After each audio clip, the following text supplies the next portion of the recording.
Ya vimos el otro día, cuando hablamos de los francmasones, de la francmasonería, hablamos al final de todo, que al final un poco, como ya era muy tarde, ya llevaba mucho rato hablando, tuve que poner un poco, acelerar un poco. Y vimos el tema de los grados, lo vimos un poco deprisa y corriendo, ¿no? Es decir, pero hablamos del grado de aprendiz, el grado de compañero, el grado de maestro, y sobre todo, que lo pasamos rápido, pero sí que hoy quería volver, y que sea un poco como introducción, explicar que en este ámbito de la francmasonería el tema nuclear es el templo, la construcción, la edificación de un templo.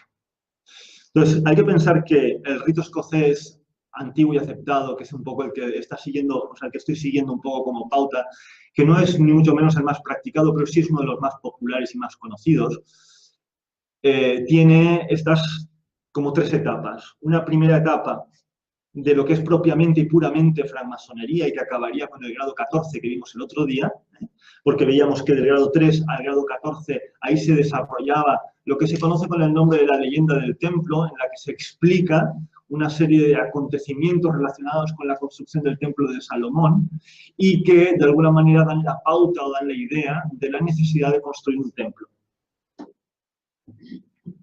Hoy hablaremos de 4 grados más, del 15 al 18, que son los grados de lo que se conoce con el nombre del capítulo Rosacruz. Y en esos 4 grados se desarrolla un poco toda la idea rosicruciana, una idea muy alquímica. Entonces, primero la creación de un templo.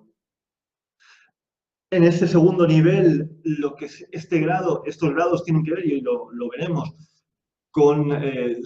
tiene que ver mucho con la alquimia, en el cual el participante, ¿no? El iniciado, aprende a construir un templo, ¿no? Después, en el templo, realiza un trabajo alquímico de transformación, y recoge ahí los elementos, o sea, a partir de los elementos cristianos, pero lo que tiene el cristianismo, digamos, de alquímico, ¿no?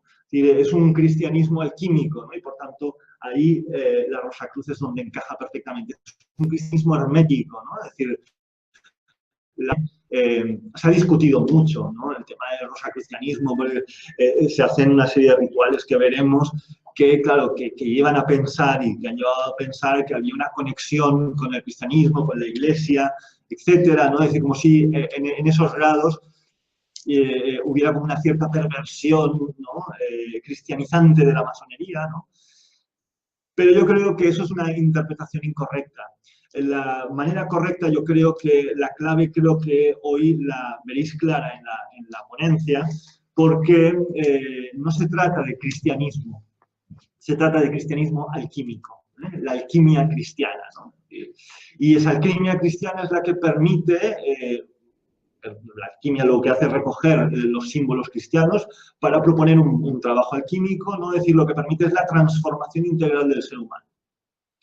Y a partir del grado 19 hasta el grado 30, escala de grados templarios.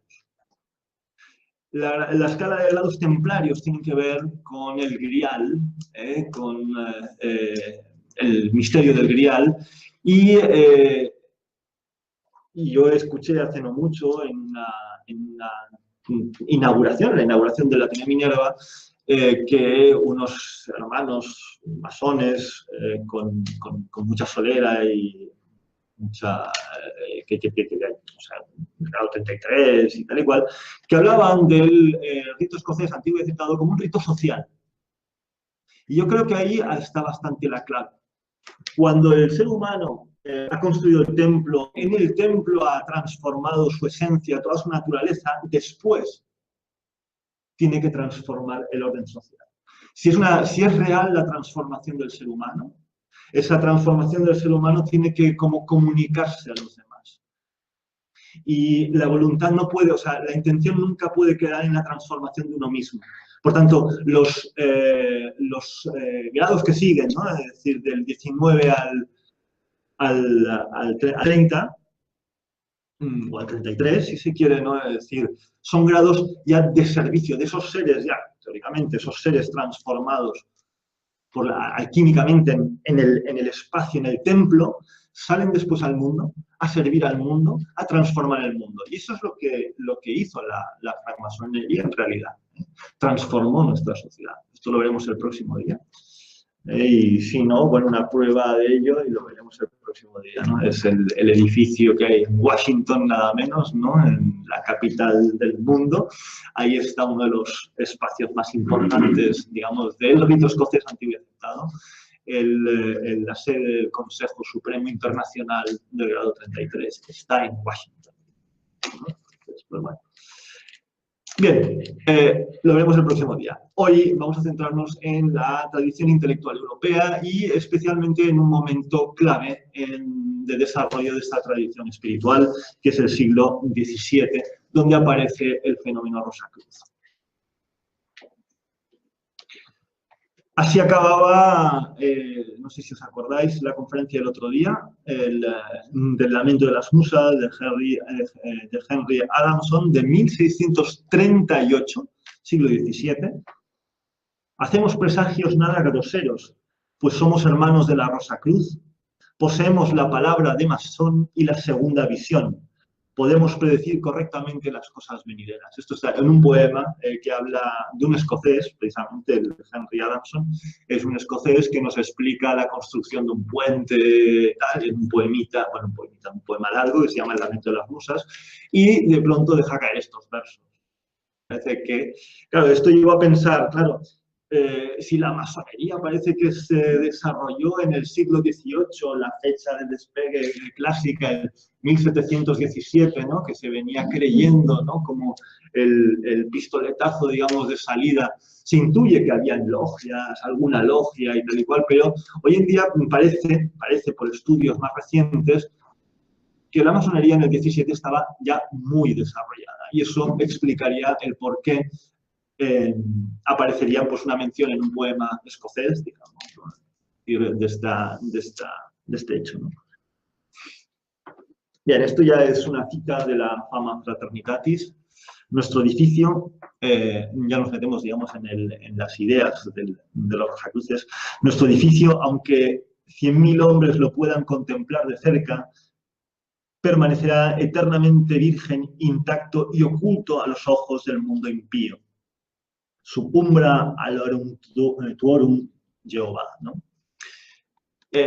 Acordaos de lo que decía Adamson sobre la segunda visión, ¿no? El tema de que, y este es el edificio de una obra que se llama Speculum Sophicum Rodostoiroticum, Rodostauros quiere decir Rosacruz en griego, el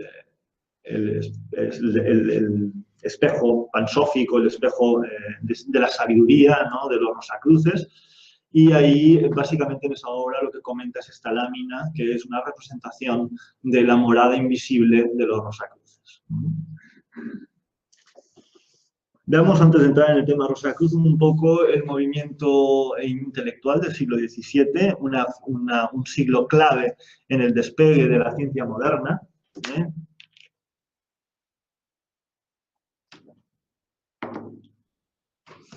El movimiento intelectual de estos siglos se caracteriza por dos hechos fundamentales. La erudición del Renacimiento, ya sabéis que en 16, 15, 16, sobre todo 16, bueno, es decir, se desarrollan todos los príncipes europeos, ¿no? Crean sus academias y se interesan, patrocinan a intelectuales, ¿no? Que, bueno, muchos de ellos trabajan en el ámbito del arte y otros trabajan en el ámbito de las ciencias, ¿no? Y el siglo XVII, sobre todo, amanece con un cambio, al menos con la semilla puesta para un cambio fundamental en el pensamiento humano, el cambio de paradigma cosmológico. La obra de Copérnico marca el despegue, el inicio de un cambio de perspectiva, de comprensión que veremos que condicionará todo el desarrollo que vendrá después. Es decir, todos los científicos que vienen después, Galileo, Kepler, etcétera, todos fueron copernicanos. El copernicanismo se convierte en una especie de doctrina, ¿no? Es decir, dentro del el mundo científico, ¿no? Sin embargo, en esta época, en el 17, habrá algo que quedará, digamos, que pervivirá, digamos, que se mantendrá junto con este cambio de paradigma que empieza a desarrollarse, y es el tema de la alquimia. La alquimia, la química, es una ciencia que se empezará de alguna manera a desarrollar a partir del 18, fundamentalmente. Es decir, en el Renacimiento, en su aspecto cultural, se caracteriza por la recuperación de la obra de Platón, Plotino, Hermes Trismegistos, subrayo Hermes Trismegistos, Pseudo Dionisio Areopagita, entre otros. Estos autores tiñen de ideas platónicas a los intelectuales de la época. Tenemos a Marsilio Ficino, Pico de la Mirandola y otros muchos humanistas, ¿no? Es decir, que básicamente lo que sucedió es que leyeron a Platón y a los platónicos. Y a partir de ahí, Marsilio Ficino es el neoplatónico del Renacimiento, ¿no? Del platonismo destacamos el interés por la geometría y la matemática en general. Esto también explicará por qué este maridaje con la sociedad de geómetras. Ya vimos en la anterior conferencia cómo los francmasones, en los textos más antiguos de la francmasonería, decían, bueno, el oficio de geómetra es la francmasonería. La albañilería es el oficio de geómetra. Es decir, pues bien, en el Renacimiento vemos, ¿no? Es decir, cómo hay bueno, es decir, a ver, no es que en la Edad Media se hubiera enfriado ni mucho menos, ¿no? Es decir, pero ahora con mucho más peso, digamos, porque Platón y todos los nuevos filósofos que aparecían cantaban una de las glorias de las matemáticas, de las ciencias matemáticas, que como recordaréis, eran 4, eran la aritmética, la ciencia matemática por excelencia, ¿no? Es decir, que además unía para el platonismo la aritmética, lo que permitía, a través de los números, podíamos saltar al mundo de las ideas, al mundo de los arquetipos, a ese mundo inteligible, ¿no? Es decir, ese salto nos lo permitía la aritmética, la geometría, la música, y de ahí el apunte o la charla que daremos sobre música masónica, ¿no? La música y la astronomía o astrología, porque hasta fechas bastante recientes la astronomía no se entendía desvinculada al aspecto predictivo, ¿no? Así, tenemos a Ptolomeo, que tiene un libro sobre matemática astronómica, pura matemática astronómica. Tenemos otro libro que habla sobre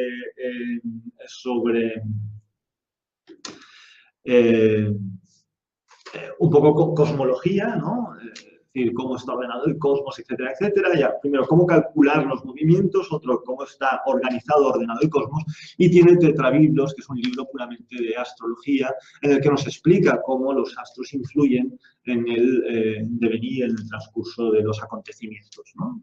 Bueno. El cambio de paradigma lo encontramos, digamos, a partir de la publicación de la obra de Nicolás Copérnico en 1543. El de Revolutionibus Orbium Coelestium es un tratado de matemática astronómica, pero donde se plantea como cuestión matemática, lo cual le permitió pasar inicialmente ciertas censuras. No era un tratado de cosmología, sino que era un tratado puramente de matemática, de cálculo, ¿no? Y ahí, para cuadrar los cálculos, Copérnico lanza la posibilidad, la hipótesis, ¿no? De que el Sol se encuentre en el centro del universo y no sea la Tierra como se venía creyendo. La obra se publica tras la muerte de Copérnico, por tanto Copérnico no pudo pasar digamos, por los rodillos de la Inquisición de la época, sino que, bueno, él dejó la obra póstuma y ahí os lo compongáis, y además estaba dedicada al Papa Pablo III, y formulaba el tema de la hipótesis del Sol en el centro, lo formulaba como una mera hipótesis, es decir, el tipo se curaba bastante en salud, ¿no? La obra pasó durante algún tiempo desapercibida a la Inquisición católica y al puritanismo protestante. Aquí tenéis... perdón, ¿querías hacer? No. La gran hipótesis que plantea pues es esta, ¿no? El Sol en el centro, Mercurio, Venus, la Tierra y la Luna orbitando la Tierra. Pensad que esto es fruto de un concienzudo esfuerzo intelectual por calcular, digamos, y por cuadrar las órbitas, o sea, el movimiento de los planetas. Después, la Tierra estaría la Tierra y la Luna, después Marte, Júpiter, Saturno y las estrellas fijas. Copérnico seguía pensando que el cielo estaba cerrado, el cielo estaba cerrado como venía siendo el paradigma, digamos, antiguo, aristotélico, aunque no es únicamente aristotélico, ¿no? Es decir, para los antiguos el cosmos tenía un límite y ese límite era la esfera de las estrellas fijas, ¿no? Esto lo vimos y lo volveremos a ver cuando hablemos del pensamiento hermético, porque volveremos en el pensamiento hermético a traer, digamos, a recuperar la visión, digamos, sensual, ¿no? Es decir, o sensible, ¿no? Es decir, del universo, que es, pues bueno, es decir, como experimento realmente el universo, ¿no? Es decir, ahora que estamos en una época, digamos, donde la filosofía se decanta a explorar el subjetivismo, ¿no? Es decir, el aspecto subjetivo, ¿no? Es decir, el ser humano, pues obviamente yo cuando me coloco en el centro de un océano, por ejemplo, ¿no? Una cierta altura, lo que veo es que yo estoy en el medio del universo, ¿no? Es decir, veo, digamos, la Tierra como una circunferencia a mi alrededor y la bóveda celeste, ¿no? Como una bóveda encima de mi cabeza en la que yo estoy en el justo eje, ¿no? Pues bien, esto es lo que se rompe en este momento, ¿no? Y abre, bueno, claro, es decir, esta ruptura, digamos, de esta obra lo que permite, abre una dimensión desconocida y nos trae, digamos, todos los desarrollos de la ciencia y la técnica moderna.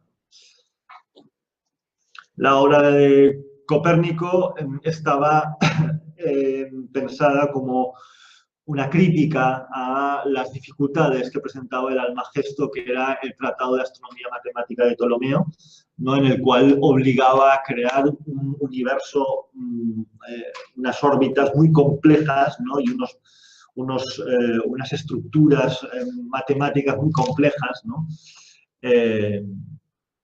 Y bueno, lo que venía era, lo que intentaba era un poco simplificar las cosas, ¿no? Y el problema era que cuestionaba el fundamento de la teología espiritual, claro, cuestionando, claro, el tema era que Copérnico lo planteó como una mera hipótesis y como una hipótesis puramente matemática, ¿no? Yo aquí lanzo una propuesta matemática para que efectuar cálculos y que yo creo que os facilitará el cálculo.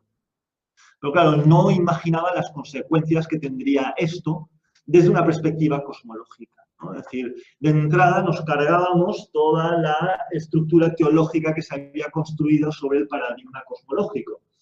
Toda la teología estaba construida sobre ese paradigma. Y vimos, ¿no? Que en cada uno de los orbes celestes, ¿no? Vimos a Dante, si os acordáis, la Divina Comedia, en cada uno de los orbes celestes se situaba una jerarquía celestial que transmitía las instrucciones del Altísimo, ¿no? Es decir, desde más allá, desde un cielo que está, un noveno cielo, un cielo que estaba más allá del cielo de las esferas, desde ahí se transmitía, ¿no? Es decir, a través de la jerarquía angélica, y por cada una de las esferas, ¿no? Iba descendiendo los impulsos divinos, ¿no?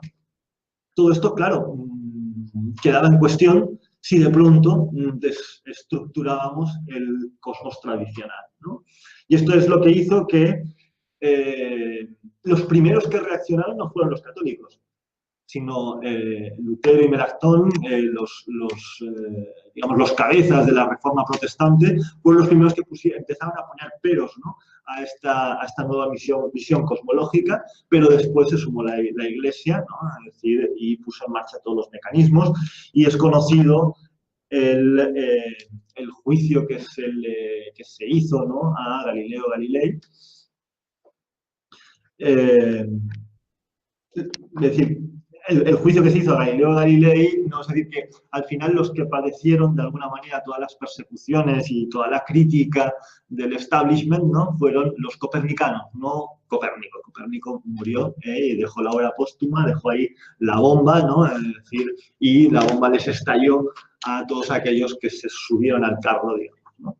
Es decir, el primer y más famoso científico copernicano fue Galileo Galilei, que en el año 1633 se verá obligado a retractarse ante la Inquisición de la afirmación sobre el movimiento de la Tierra.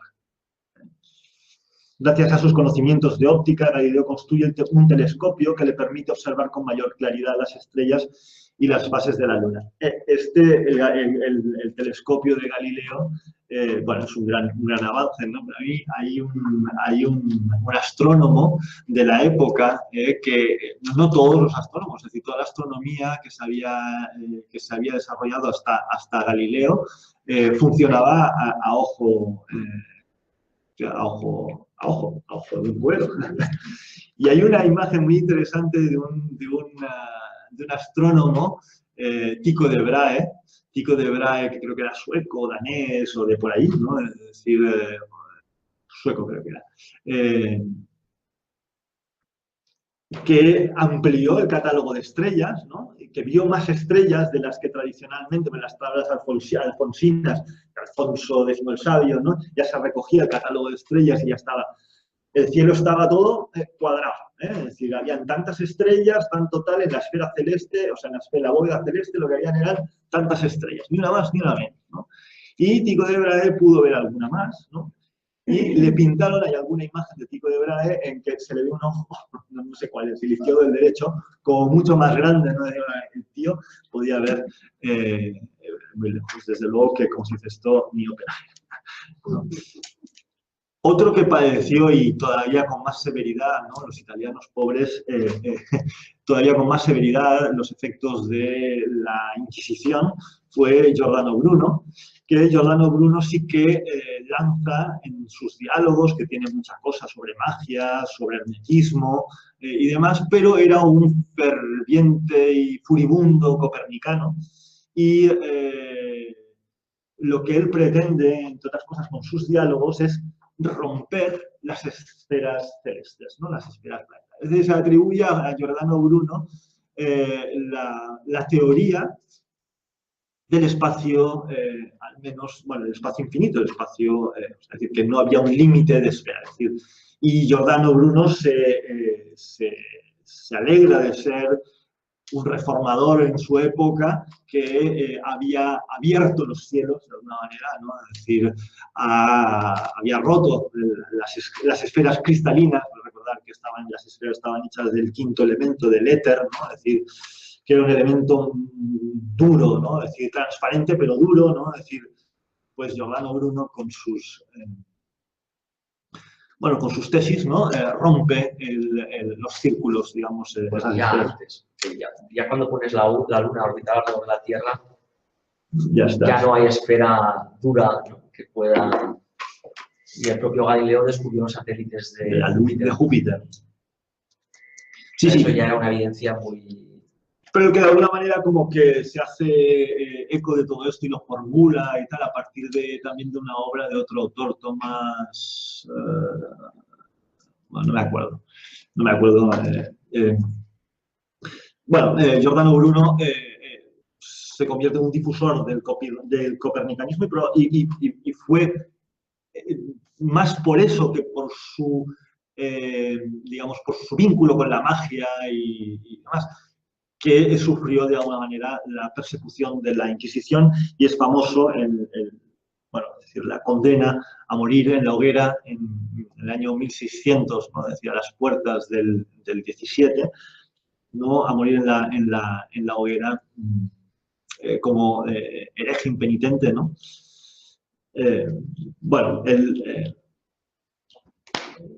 dicen que le clavaron la lengua a un madero y bueno, muy cafrerías al pobre hombre y acabó quemado en el Campo de Fiore, que es una plaza y hoy en día se puede visitar en Roma, y precisamente esta imagen de Giordano Bruno, esta es la imagen que está ahí en el Campo de Fiore. Bien, si algo de alguna manera destacaríamos, así muy en general, no muy en términos generales, de los intelectuales del 17,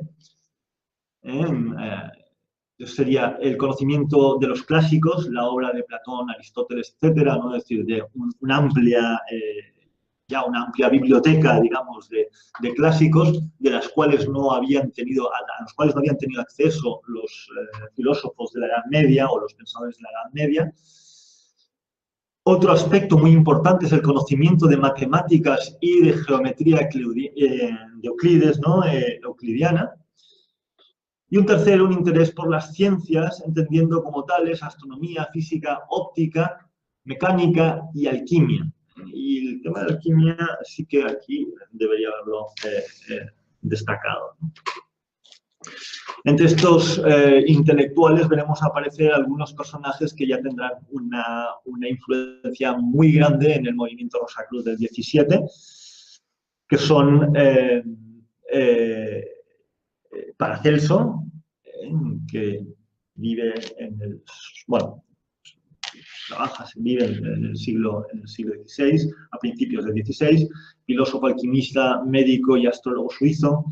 John Dee, el astrólogo de la reina Isabel Tudor, filósofo, mago, astrólogo y matemático. No hay que olvidar que John Dee escribe un prólogo ¿cómo se llama a los elementos de Euclides, ¿no? A la obra de Euclides. Otro intelectual, esto está un poco seleccionado, ¿sí? Obviamente hay muchísimos más, ¿no? Que quedan, pero estos son los que influirán mayormente, digamos, en el movimiento Rosacruz. Cornelio Agripa, von Nettesheim, ¿no? Que también vive a caballo entre el siglo XV y XVI, filósofo, mago, alquimista, cabalista y médico alemán. Una de las cosas que tendrán muchos de estos alquimistas será el tema de la medicina.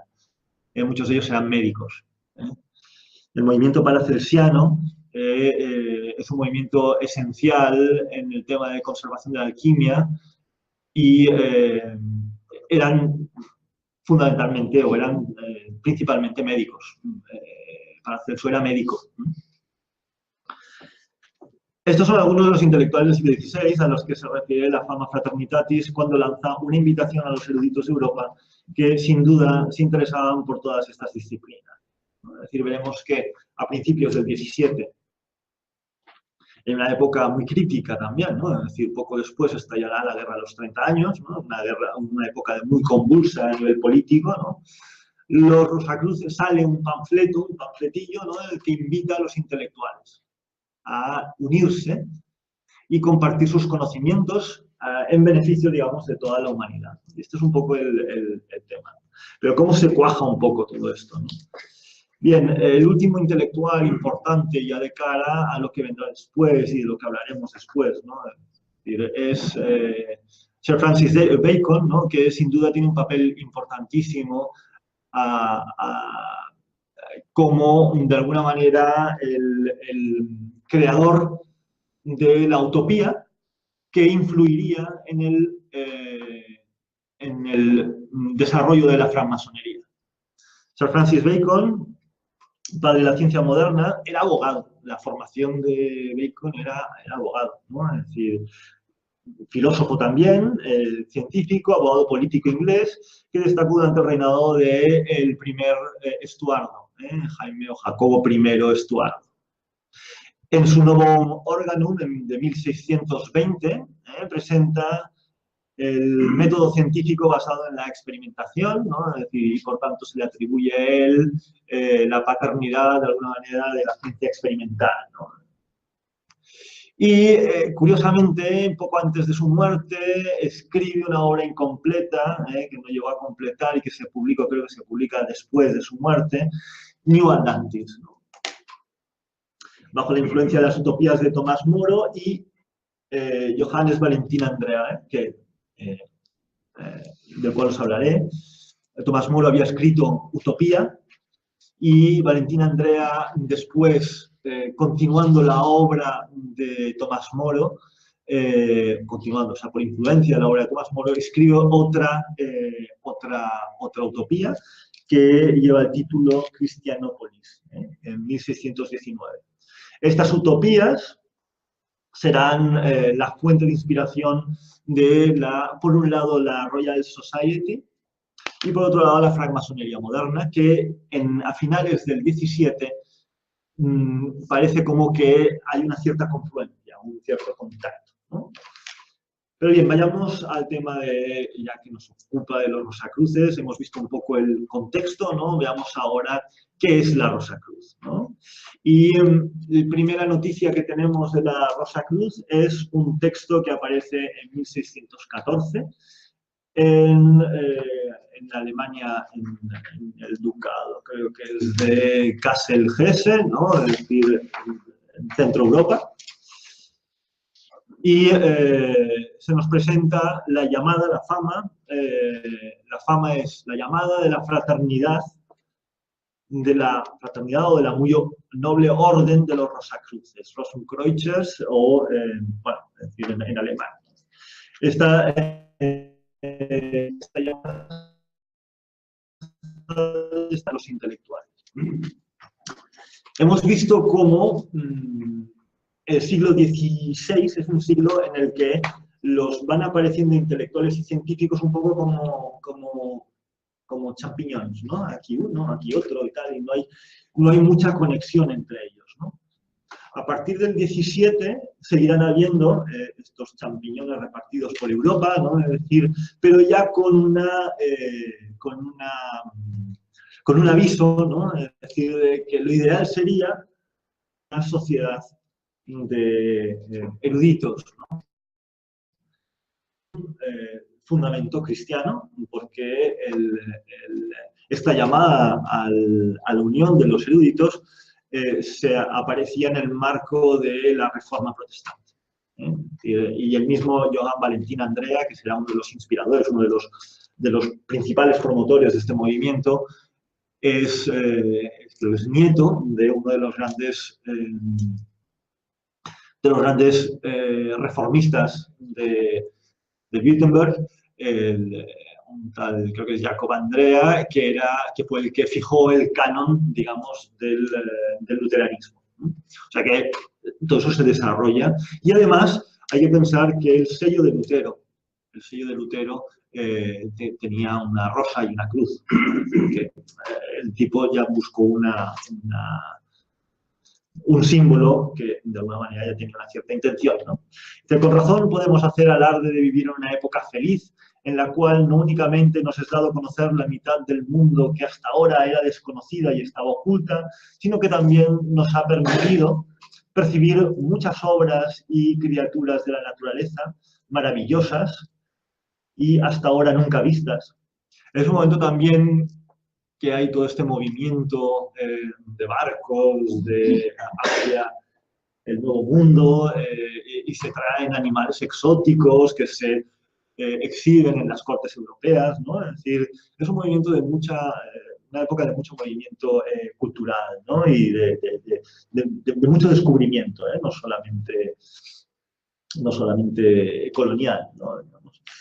Maravillas y hasta ahora nunca vistas, y además ha elevado a los hombres empapándolos de gran sabiduría para que en parte renueven y transformen todas las artes que en nuestra época son tan imperfectas y defectuosas, de manera que así por fin el hombre pueda comprender su propia nobleza y valor y por qué se le llama microcosmos y hasta dónde se extendió sus conocimientos de y hasta dónde se extienden sus conocimientos de la naturaleza. En la Rosacruz era muy importante el conocimiento de la naturaleza. De hecho, la filosofía natural, lo que se conoce como filosofía natural, y la teología, en la filosofía natural se engloban todas las ciencias, y en la teología la ciencia por excelencia, la ciencia de lo divino, ¿no? Bien, ¿qué es la Rosacruz? Pues bueno, a partir de este despegue, digamos, de esta fama Fraternitatis, veremos en el siglo XVII una fraternidad legendaria, podríamos decir una fraternidad que no se llegó realmente a concretar, no era nada, era un ideal, ¿no? Era una fábula,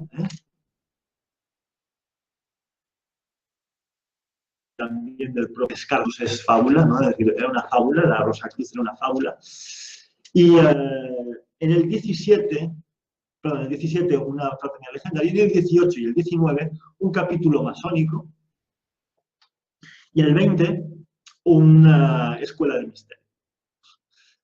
Aquí tenéis uno de los símbolos de la Rosacruz, de esa Rosacruz legendaria, que aparecen en obras de la época. Un mandil de caballero Rosacruz, del entorno masónico, y el emblema de la sociedad teosófica, de donde parte de alguna manera ese intento de reforma de la masonería, del pensamiento masónico, de la gnosis y de la sabiduría, y de la cual hoy no hablaré mucho de la teosofía, pero sí de movimientos que surgieron estuvieron tremendamente influenciados por la masonería, y que sí que se pusieron de alguna manera, asumieron de alguna manera, o se vistieron, llevaron el ropaje, digamos, de los Rosacruces, ¿no? Y que con propiedad, digamos, utilizaron esa denominación. La fraternidad legendaria, ya os he hablado un poquito de la fama Fraternitatis. ¿De dónde sale la fama Fraternitatis? La fama Fraternitatis aparece en un contexto curioso, la Facultad de Teología de la Universidad de Tübingen, donde se forma un círculo en torno a un médico paracelsiano, un alquimista paracelsiano, Tobias Hess. En los integrantes de este círculo están Johannes Valentin Andreae, que, fijaos, que lleva el emblema Andreae, el nombre Andrea viene de Andrés, ¿no? Y por tanto lleva en su escudo de armas la cruz de San Andrés, ¿no? Con 4 rosas, ¿no? Se vinculará, y esto lo veremos el próximo día, con el escocesismo, ¿no? Sabéis que el patrón de Escocia es Andrés, en fin, etc. Ya veremos estas cosas el próximo día. El grupo tenía la intención de publicar la fama Fraternitatis en varios idiomas en el mismo momento, es decir, estaban preparando realmente una revolución. Era un grupo muy joven, en esa época Valentín Andrea no tenía esas barbas, era un jovencito de 18 años, ¿no? Bueno, no sé si tenía barbas, pero vamos, era bastante joven, igual que el resto de miembros del Círculo de Tübingen. Como Roberto.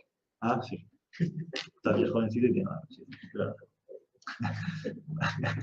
Comentario fuera de... Sin embargo, la fama Fraternitatis, el panfletillo de la fama Fraternitatis se publica de alguna manera contra o fuera de alguien se espabila, un tal Hasselmeyer publica en Kassel la fama Fraternitatis en el año 1614, y en el 1615 publica la Confessio Fraternitatis. Es decir, los manifiestos rosacruces se publican fuera digamos, del objetivo que tenían el inicial grupo de Tübingen. En la fama, o la llamada de la noble orden de los Rosacruces, se narran las aventuras del joven CRC, Christian Rosenkreuz, Christian Rosacruz, ¿no? Un personaje legendario, que marchó al norte de África, donde recibió importantes conocimientos. A su regreso a Europa fue rechazado, y al ser rechazado por los intelectuales de Europa, construye la morada del Espíritu Santo. Se cree que los en Centro Europa. Probablemente algún Rosacruz lanzaba la hipótesis, probablemente en la Selva Negra, por ahí, ¿no?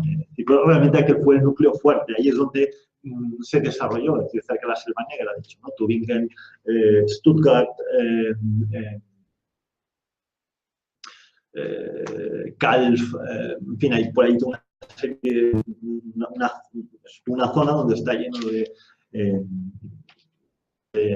referencias, ¿no?, al movimiento Rosacruz.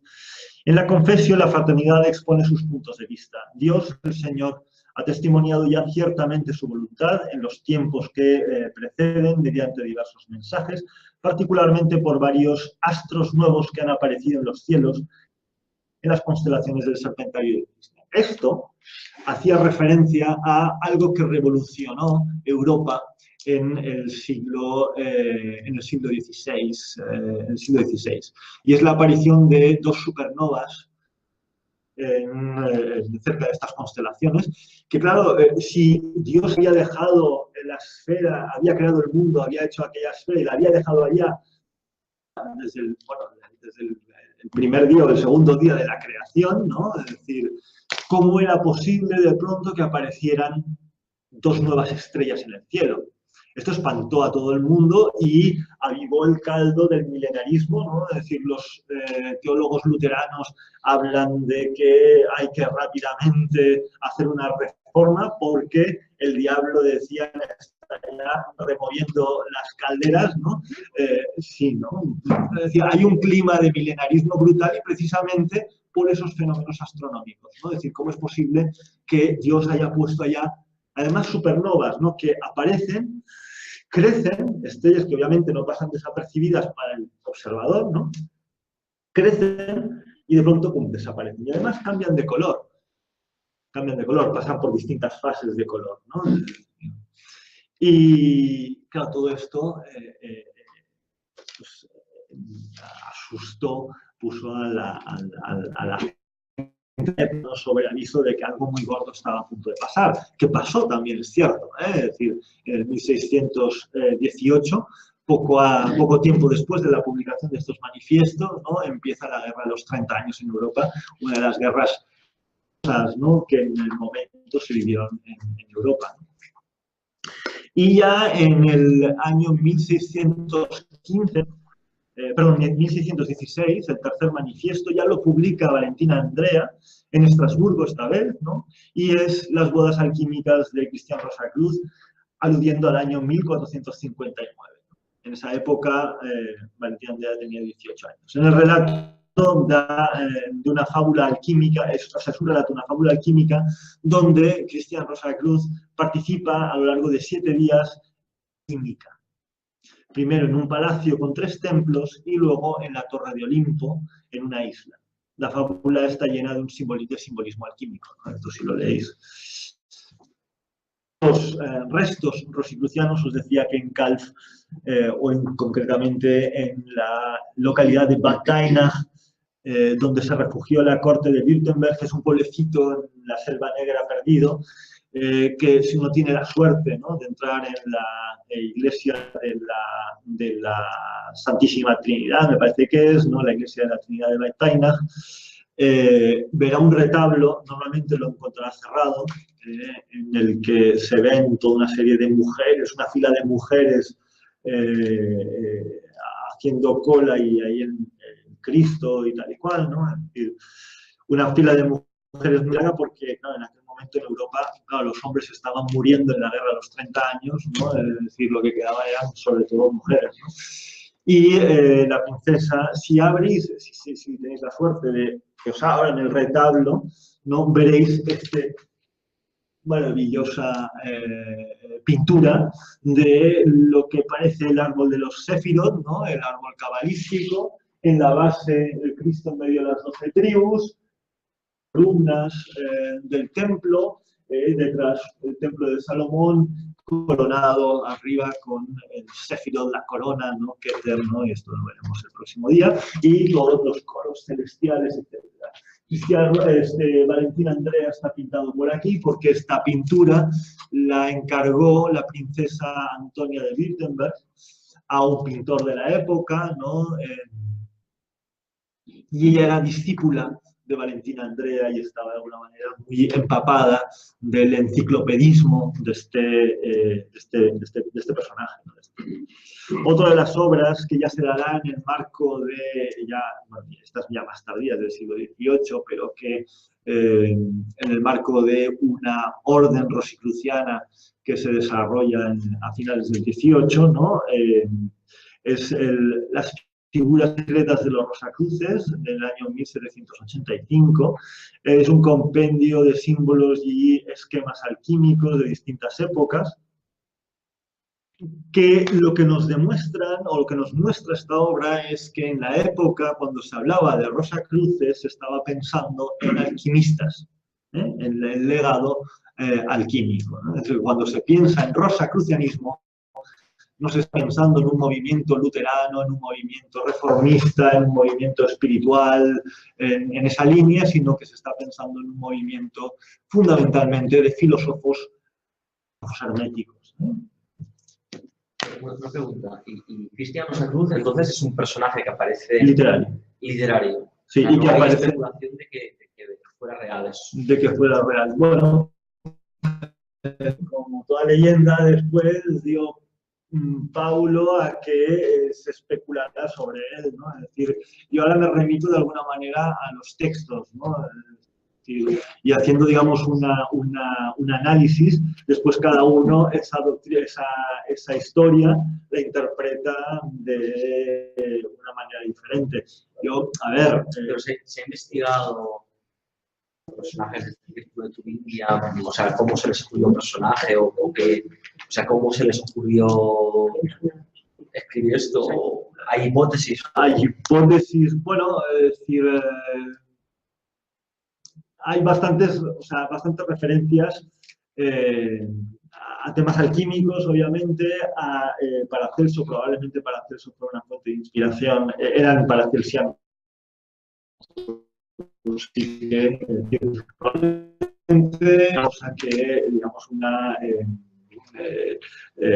un personaje literario inspirado en Paracelso. Le quisieron poner un poco el sello, digamos, luterano, ¿no? de la reforma, digamos, y por eso lo identificaron con, digamos, con el sello de Lutero y todas esas cosas, ¿no? Es decir, o sea, que supongo que ahí confluyen bastantes ideas, ¿no? La Rosacruz es una extensión del pensamiento de Hermes Trismegisto. La idea egipcia de la Trinidad Divina aparece constantemente en la obra alquímica de Cristian Rosacruz, como el Trigunomigneum, ¿no? el trigono de fuego, como los tres templos de las bodas alquímicas, como los tres principios de la obra alquímica, según Paracelso: azufre, mercurio y sal, ¿no? Es decir, la Trinidad esta aparece por todas partes. En la juventud de Cristian Rosacruz se narra la fama de Fraternitatis. De muy joven se embarca a Tierra Santa, pero no llegará nunca. Se desvía a Damasco, Damcar y Fez, donde es acogido por los sabios de Oriente.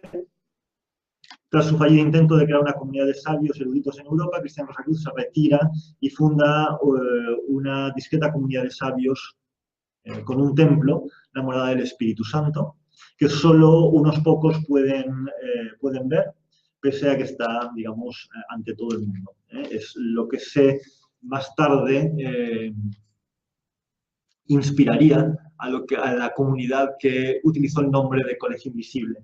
La idea del Colegio Invisible podría ser un guiño a esta idea de Rosacruz. Y hablo del Colegio Invisible porque el Colegio Invisible tendrá una influencia importantísima después en el desarrollo de la Real Sociedad, de la Royal Society. Avanzada la edad, Cristian Rosacruz tiene una revelación: un ser inmenso se aparece a sus espaldas, al igual que a Hermes en el Poimandres, o a Juan en el Apocalipsis, y le entrega la invitación para asistir a unas bodas reales en las tres colinas, o sea, en el templo de las tres colinas, en la colina donde están los tres templos. Y en estos tres templos, Cristian Rosacruz participa en una especie de proceso alquímico que le permite al final ingresar en la orden de los caballeros de la piedra filosofal, ¿no? Aquí tenemos también una representación del Mons Philosophorum, ¿no? Del monte de los filósofos, donde se produciría de alguna manera esa transfiguración, ¿no? Esa transformación. Una de las cosas importantes es la descripción de la tumba de Cruz.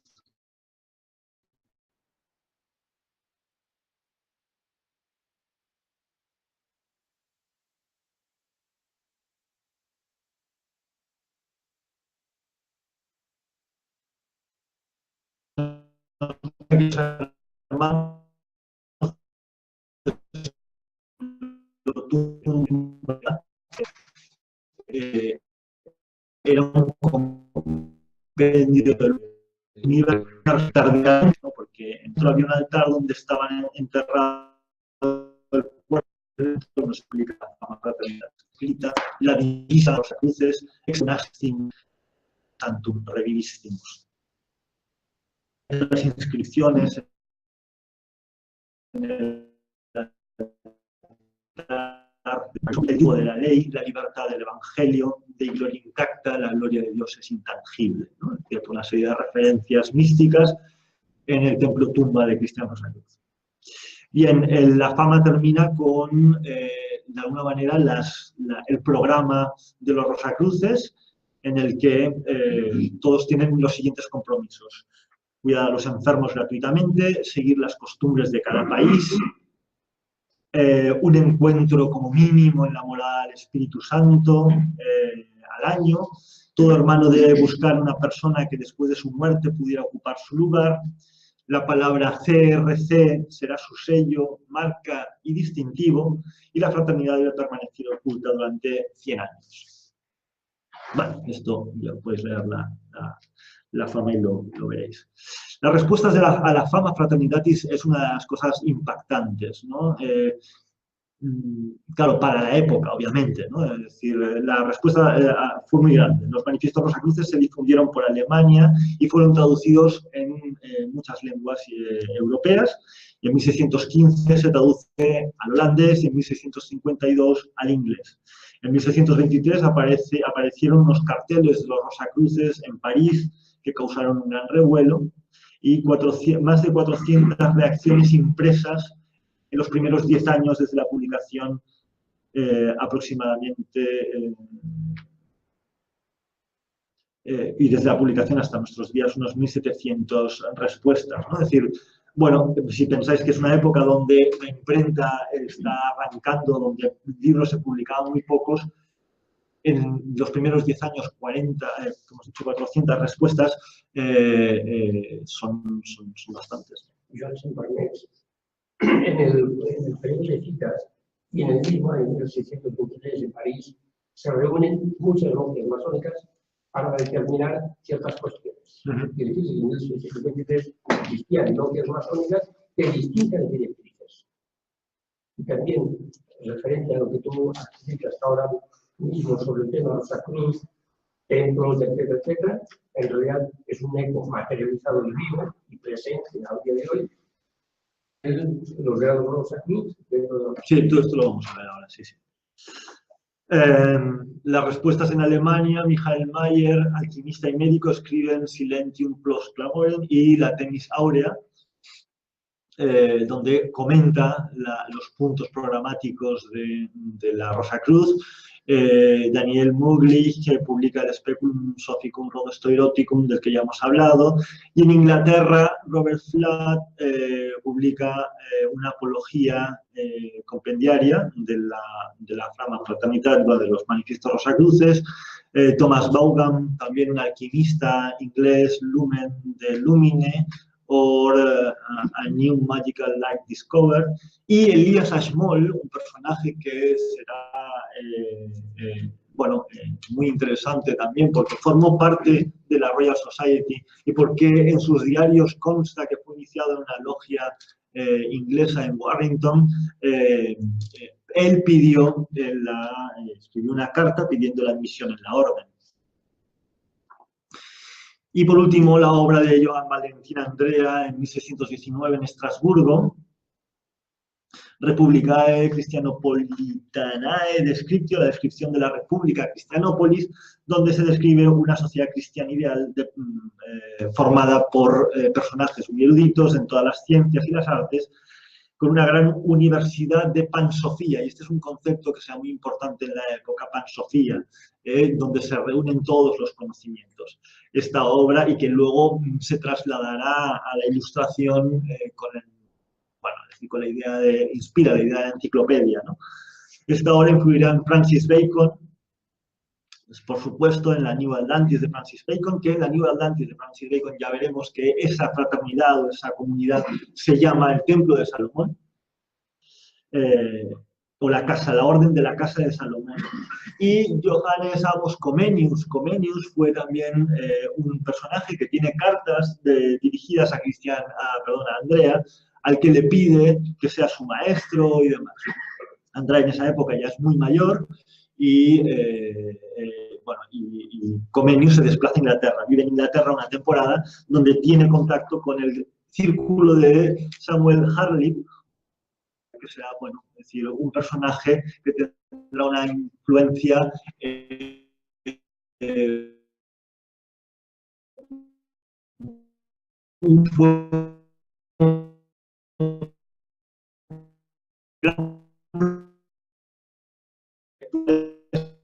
que después son los masones aceptados, personajes que ya no eran miembros, ya no eran albañiles puros y duros, sino que eran filósofos, ¿no? Es decir, que eran filósofos o intelectuales o gente que ya no se dedicaba de alguna manera a la albañilería, ¿no? Y tenemos noticia, los más antiguos, de dos de ellos, Sir Robert Moray, iniciado en una logia de Edimburgo el 20 de mayo de 1641, y Elias Ashmole, que nos da noticia en su diario de una iniciación en una logia de Warrington, en Lancashire, en 1646. Bien, este personaje, Robert Moray, me gustaría subrayarlo con rabia, porque será el fundador y el alma mater de la Royal Society. Y además si se hace un seguimiento de los círculos intelectuales que agruparon a científicos europeos durante el siglo XVII, se pueden encontrar interesantes conexiones entre científicos y masones. Johann Valentin Andrea, creador de la leyenda Rosacruz, ya en su madurez, digamos a finales del XVII, mantenía una amplia correspondencia con muchos intelectuales de su tiempo, entre los que encontramos a Comenius o a Samuel Harlib desde Inglaterra. Estos estaban en Inglaterra, ¿no? Es decir, uno de los primeros grandes enciclopedistas es Valentin Andrea a finales del siglo XVIII. Él mantuvo una correspondencia, una red de contactos por toda Europa y se enteraba de todos los descubrimientos científicos, de todas las novedades que sucedían tanto en las artes como en las ciencias, ¿no? Como en la teología. En Londres, Samuel Harlib hará algo bastante parecido a Valentin Andrea y crea un círculo de intelectuales al que pertenecerá Johannes Amos Comenius, Robert Boyle y William Petty, entre otros muchos. Y este grupo forma lo que se conoció con el nombre del Colegio Invisible, al que se refiere Boyle en sus cartas de 1646-1647, y que serán después una fuente de inspiración de la Royal Society. Harlib y Boyle se inspiraron en Christianopolis y sin duda en el New Atlantis de Bacon. Si miráis el programa que crean estos personajes, tiene bastante que ver con esta fábula de la creación de un grupo de intelectuales que intenta de alguna manera difundir el conocimiento a nivel social y dirigir un poco una transformación, una reforma intelectual, ¿no? de su época. El 28 de noviembre de 1660 se reúne un comité de 12 eruditos en el Gesham College de Londres después de una conferencia de Christopher Wren. A Christopher Wren lo vimos en la pasada conferencia como uno de los importantes arquitectos y que antes se habla de que había sido miembro de la masonería, incluso que había sido gran maestre de la gran logia de la Federación de Logias Inglesas, dio una conferencia y después de la conferencia un grupo de intelectuales se reúnen para crear inicialmente la idea de un college dentro del Gay's College, dentro de esta universidad londinense, una universidad, digamos, privada, ¿no? Y al final lo que deciden crear es una sociedad que consigue, gracias a Robert Morey, consigue el sello real, ¿no?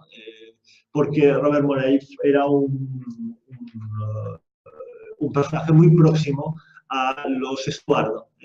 Sabéis que con la restauración después del protectorado de Cromwell se restaura la monarquía de los Estuardo, ¿no? Es decir, cuando llegan los Estuardo con su círculo de allegados escoceses, esto lo veremos el próximo día, entre ellos se encuentra Robert Morey, muchos de ellos ya son masones, ¿no? Es decir, y Robert Morey consigue patentes, consigue los sellos y apoyo de alguna manera del rey para apoyar a esta sociedad. La sede del Royal Society se fijó en el Gay's College de Londres, donde se estudiaban el Trivium y el Quadrivium, ya lo vimos,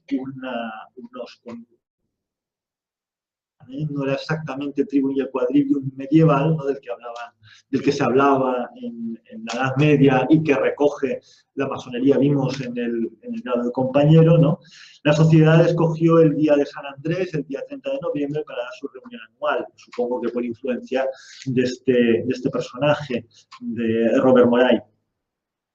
Algunos de los primeros miembros fueron Lord William Bronker, que fue el primer presidente de la sociedad, matemático y próximo a los Estuardo, Robert Boyle, William Petty, miembros del Colegio Invisible del Círculo de Harley, como hemos visto, Alexander Bruce, un escocés inventor y que también era francmasón, Robert Morey, hemos visto que era francmasón, John Wilkins, que era un arzobispo de Chester, matemático, que había sido preceptor del elector palatino, del hijo de Federico V, del Palatinado del Rin, que como sabéis fue uno de los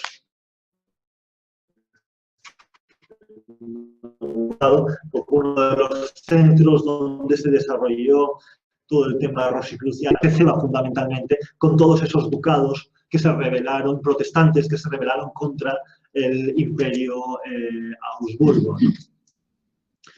Después estaba Christopher Wren, que estaba obviamente en el grupo de intelectuales, astrónomo, arquitecto, autor de la Catedral de St. Paul's, ¿no? Y se cuenta que era francmasón, miembro de la Logia Antiquity número 2, que fue una de las logias que se reunía en la Taberna del Ganso, una de las 3-4 logias que fundaron la Gran Logia de Inglaterra. Y un poco más tarde, en 1661, se une a la Royal Society el frontispicio de un libro sobre los fundadores de la Royal Society, en el que aparece Francis Bacon, aparece el rey y aparece el primer presidente de la obra, pero si lo estudiáis con calma veréis obviamente los útiles, ¿no? Las herramientas del científico, del filósofo y, como no, del masón. También este sello impactante, la orden jesuita, ¿no? Es decir, sabéis que cuando aparece el rosacrucianismo, rápidamente la contrarreforma contraataca fundando la orden de los jesuitas, ¿no? Que tendrá mucho que ver, que lo hace la Iglesia, de crear, dentro en el marco de la ortodoxia, crear, digamos, un movimiento que intenta de alguna manera compensar los movimientos de la época. Parece bastante claro y, bueno, muchos jesuitas, bueno, en la línea de los rosacrucianos del siglo XVII. La referencia más antigua respecto a la Rosacruz masónica es la fundación en 1747 en Arras. Se conoce con el nombre del soberano capítulo primordial metropolitano de la Rosacruz bajo el título distintivo de Jacobita. El título de caballero Rosacruz queda estrechamente vinculado a la masonería escocesa, lo que avivará la idea de la influencia jesuita de los preceptores de los Stuart. Lo vimos y lo veremos el próximo día con más detalle todo esto, como lo que aparece en el año 1717 no es otra cosa que una masonería fiel a la monarquía legítima que había destronado a los Stuart. Existía una masonería donde el rosacrucianismo se había gestado y se había desarrollado, escocesa, que era más antigua y de la que se intentó eliminar todo vestigio. Esto lo veremos con más detalle el próximo día. Bien, a los estuardos sabéis que se refugiaron en Francia y tuvieron preceptores jesuitas, ¿no? Y por eso parece ser que igual hubiera en estos grados escoceses, rosacrucianos escoceses, una cierta influencia de los jesuitas. Bien. Ya en el capítulo propiamente masónico, que ya veremos el próximo día cómo se elabora todo el sistema de grados de la masonería escocesa, ¿no? El capítulo propiamente masónico Rosacruz, que lleva el título distintivo de capítulo Rosacruz, está integrado por cuatro grados que vamos a ver muy rápidamente. ¿Qué son estos? El caballero de Oriente o de la Espada, el príncipe de Jerusalén, el caballero de Oriente y Occidente y el soberano príncipe de la Rosacruz. En el primero de estos grados, el caballero de Oriente o caballero de la Espada del capítulo Rosacruz nos transporta a la reconstrucción del templo, la construcción del segundo templo en el siglo VI a.C.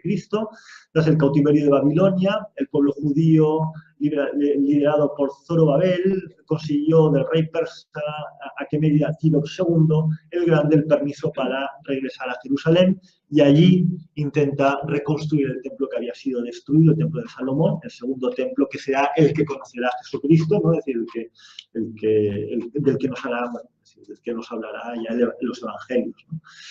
El regreso de los judíos a Israel, a Jerusalén, fue accidentado, tuvieron que construir un puente en el río Éufrates, luchar y a su llegada comenzaron a levantar el nuevo templo. Por ello, el grado de caballeros, o sea, la necesidad, la creación, o sea, este grado se construye sobre esta etapa, digamos, ¿no?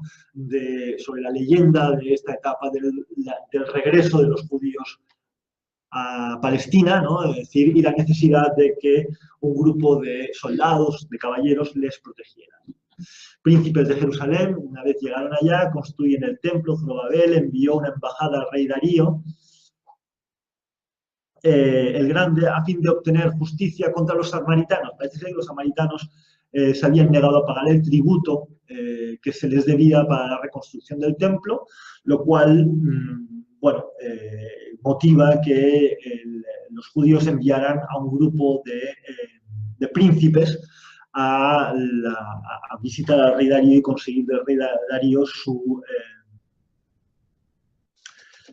la protección para conseguir acabar de construir el templo, ¿no?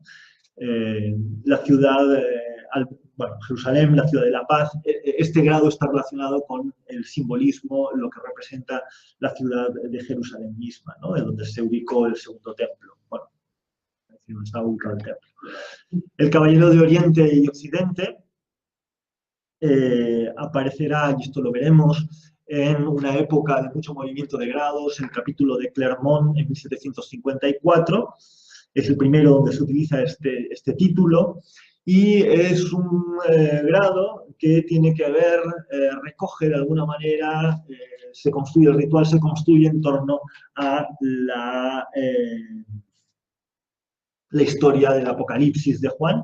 El caballero recibe las revelaciones ocultas del libro con los 7 sellos, de los 24 ancianos que están ante el cordero, en fin, toda una serie de elementos apocalípticos, ¿no? Prepara al caballero para recibir la palabra de la nueva alianza tras que les son revelados, pues, por todos los ancianos, les son revelados los misterios de la gnosis. Y en el cuarto grado, digamos, el cuarto grado del capítulo, el soberano príncipe de la Rosacruz, ya tiene como más, de alguna manera, el objetivo de este capítulo, ¿no? El que culmina este capítulo.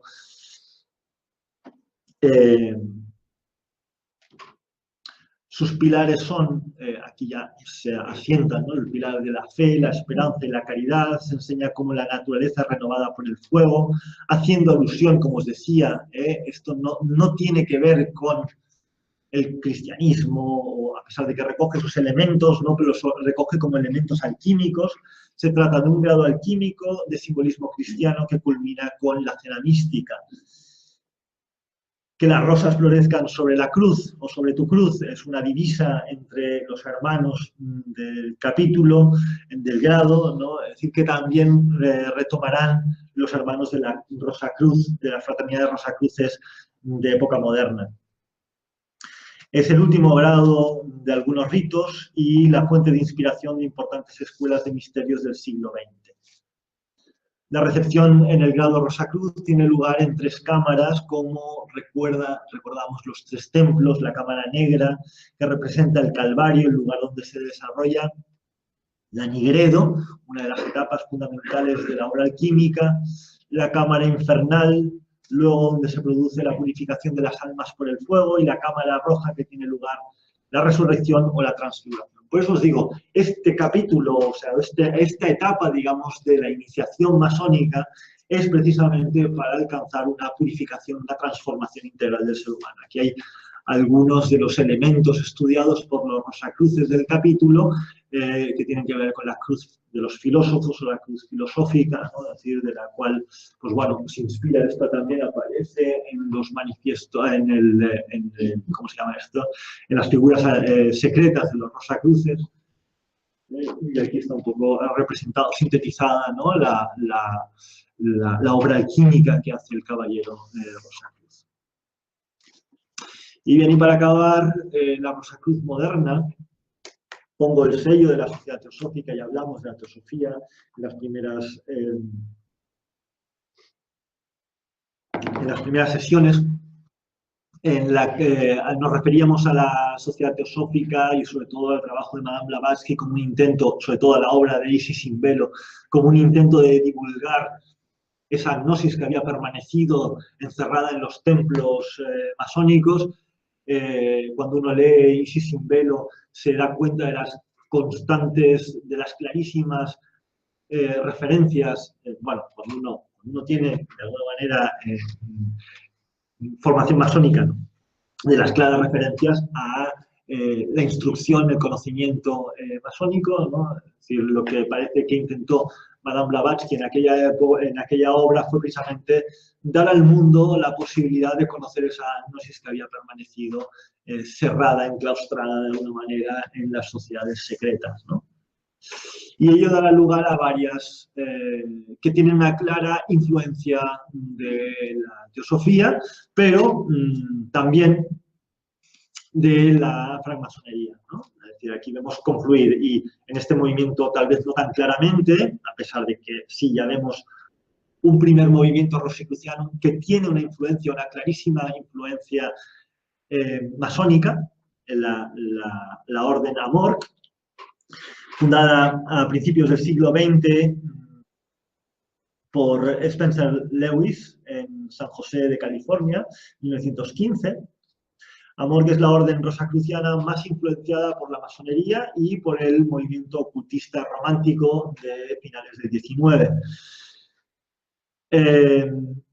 Una de las cosas que sí que es importante de Amor, que es que a diferencia de la masonería, es que suma al trabajo masónico todo un trabajo, toda una serie de práctica ocultista y un trabajo espiritual, meditaciones, ejercicios, etcétera, etcétera, de los que carece de alguna manera la masonería. La masonería tiene instrucción y tiene rito, pero no tiene todas estas cosas, ¿no? Es decir, todo este trabajo más interior, ¿no? Y esto es lo que yo supongo que teósofos de finales del 19 y rosacruces de principio del 20 no daban a faltar y por lo cual, pues bueno, crearon estos movimientos, ¿no?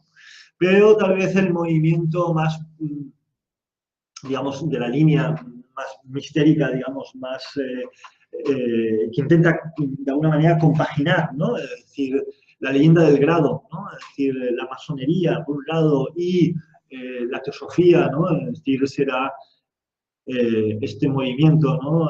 Que tiene estos tres grandes maestros, ¿no? Rudolf Steiner, Max Heindel y Jan van Reichenborch, tres autores del siglo XX, de primeros del siglo XX, ¿no? Es decir, el primero se identifica con la Rosacruz negra de la Nigredo, el segundo con la Rosacruz blanca de la Albedo y la Rosacruz dorada de la Rubedo.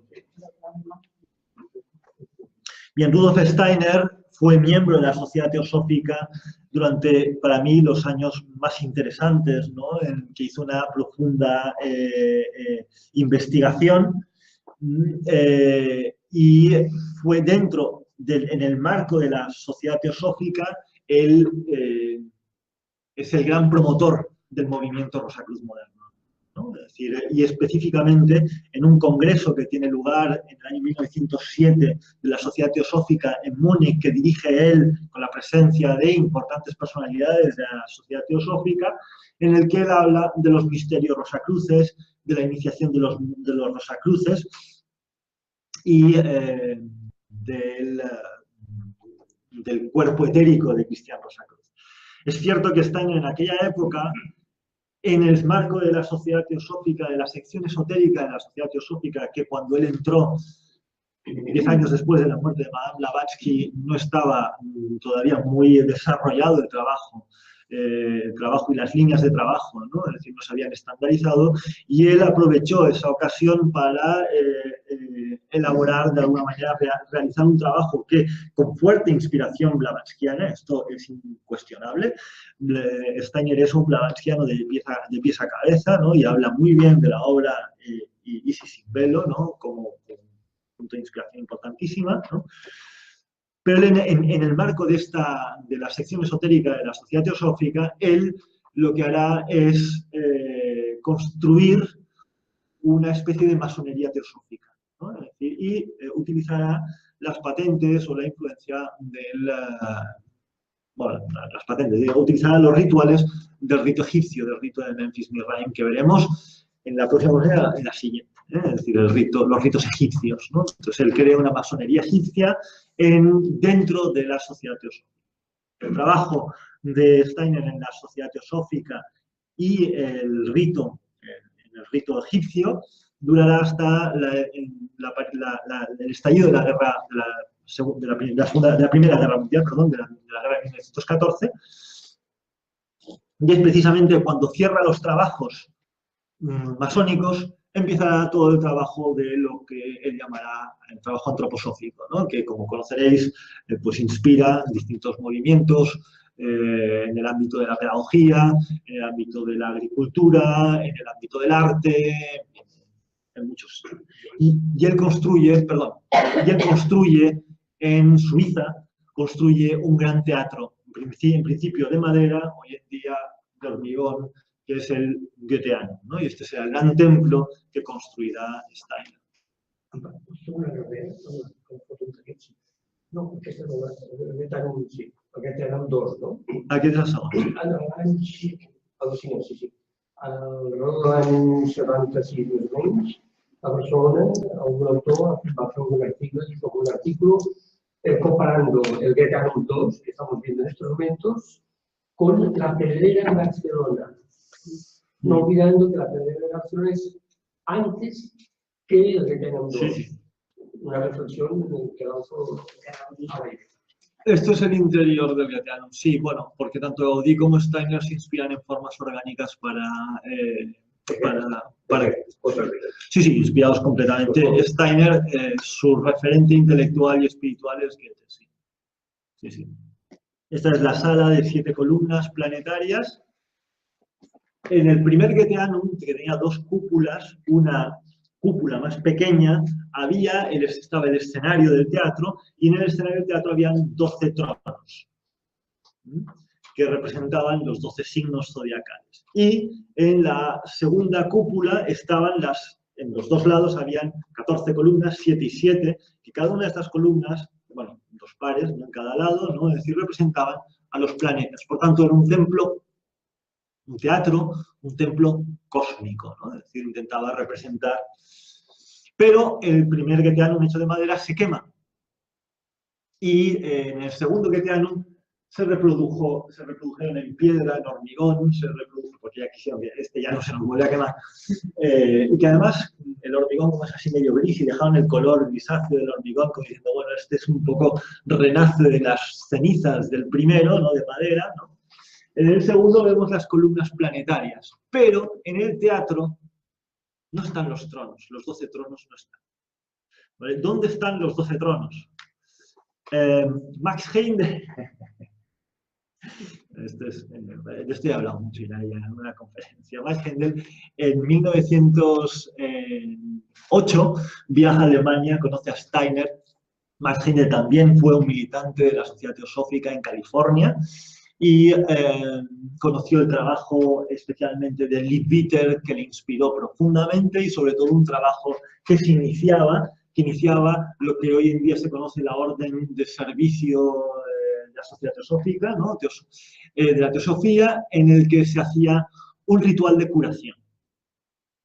Este ritual fue inspirado por estos autores, Annie Besant y Leadbeater, y este autor recogerá para el trabajo de los Rosacruces este ritual. Y para ello escribirá un libro que es idéntico, es un libro muy parecido, si se leen, se comparan, es muy parecido, tal vez más sistemático, más fácil de leer, ¿no?, que la ciencia oculta de Steiner, donde se recoge los principios de la obra de Steiner, que es un libro que cuando se publicó pretendía ser un compendio de la doctrina secreta, un libro que ponía fácil la secreta, ¿no?, de Madame Blavatsky, ¿no?, es decir, fácil, sí, bueno, fácil tampoco es muy fácil, pero bueno, que intentaba compendiar, intentaba hacer un poco de resumen, ¿no?, es decir, y aquí sí que en el concepto Rosacruz del Cosmos, que se edita curiosamente un poco antes que el libro de Steiner. El libro de Steiner se publica en enero de 1910 y el concepto Rosacruz del Cosmos en diciembre de 1909. Pero en la primera edición de esta obra, Max Heindel agradece a Rudolf Steiner pues toda la enseñanza que le ha transmitido, y más o menos lo pone como su maestro, ¿no? Además, cuando compran los terrenos de California para construir el templo de curación de los Rosacruces, ahí clavan, en ese terreno, clavan una Rosacruz negra, como la que utilizaba Steiner en su masonería, y como utilizaba Steiner en sus... es decir, de la que él hablaba y en sus meditaciones, etc., ¿no? Es decir, ahora bien, poco tiempo después esa cruz es pintada de blanco, se separa, se rompe todo vínculo y relación con el movimiento de Steiner y se crea la orden, la Fraternidad Rosacruz, que se especializa en el trabajo de curación, y para ello construye este templo en Oceanside, en California, el templo conocido con el nombre de Monte Ecclesia, que por dentro más o menos viene a ser así. Aquí no se ve, pero justo tiene 12 lados, ¿vale? Y en cada uno de los, encima de esa línea que se ve arriba de todo, hay un signo del zodíaco. En los bancos, aquí tampoco se ve, pero cada banco aquí está destinado a un signo del zodíaco. Por tanto, los hermanos de la Rosacruz que entran en este templo para hacer su servicio de curación se sientan según su signo zodiacal.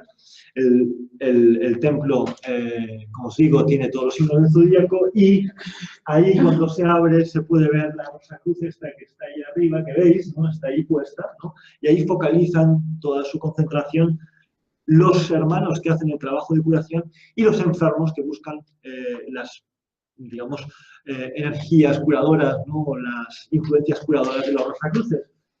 Y está justo debajo del signo de Leo. Y la entrada, por tanto, se encuentra en el siglo de Acuario. Sabéis que son los dos opuestos.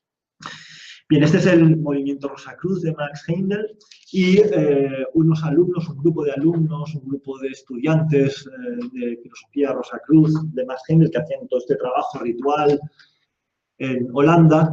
En torno al año 1935 se separan, Jan van Reichenborch, en la ciudad de Haarlem, tenían ahí su templito donde hacían sus trabajos siguiendo las pautas de Max Heindel, y ahí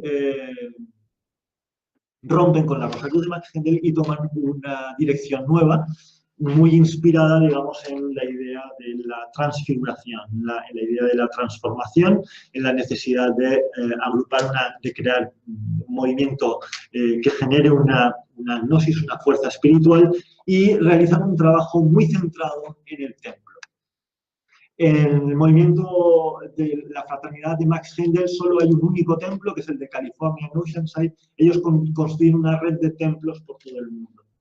Y se hace, una de las cosas que se hace es un trabajo específico templario, ¿no? El primero de estos templos, se construye en Holanda, es el templo de Renova. Está en la ciudad de Holanda, es un templo circular, es un espacio maravilloso. Estos templos están consagrados a la reintegración del ser espiritual, una idea, por otra parte, nada nueva en el marco de la masonería. Hubieron muchos autores masones, ya lo veremos el próximo día cuando hablemos del rito escocés rectificado, que hablaron de la reintegración que tomamos. Todo el tema de la transfiguración y reintegración del ser, ¿no? del hombre. Y un gran fuego etérico se percibe en el interior de todos estos templos. Aquí, bueno, trabajan los templos, en los grandes templos de renovación hay una fuente de agua viva, ¿no? Es decir, purificada, y también por todo el trabajo, la concentración del trabajo que hacen los Rosacruces. Ahí lo que se intenta es reconcentrar el trabajo. Hablamos en una de estas sesiones de la creación de un egregor, tal vez el egregor, un campo, digamos, construido a partir del pensamiento y de energías sutiles, ¿no? Es decir, tal vez una de las virtudes, digamos, que tiene esta sociedad rosacruciana, esta comunidad espiritual, ¿no? Es precisamente que en esos campos realmente, o en esos templos, tiene una fuerza muy especial, muy mágica, ¿no? Los Rosacruces, la Rosacruz Áurea realiza una actividad templaria de servicios de curación y servicios de mediodía, servicios Rosacruces y conferencias de renovación. Tiene una actividad, el compromiso de estos Rosacruces es muy intenso, ¿no? Es decir, mantienen un contacto con el templo muy, muy continuado. Esto lo podréis apreciar si los visitáis. Tienen un centro aquí en Poblano, en la calle Santón de Manta. Bueno, pues aquí acaba este intenso y reconcentrada exposición sobre los Rosacruces. El próximo día más y más reconcentrado todavía en los escoceses y los templarios, ¿no? Es decir, y bueno, si queréis comentar alguna cosa. Sí, o grande, ¿eh? En respecto a su obra Atlántida, es muy interesante la obra.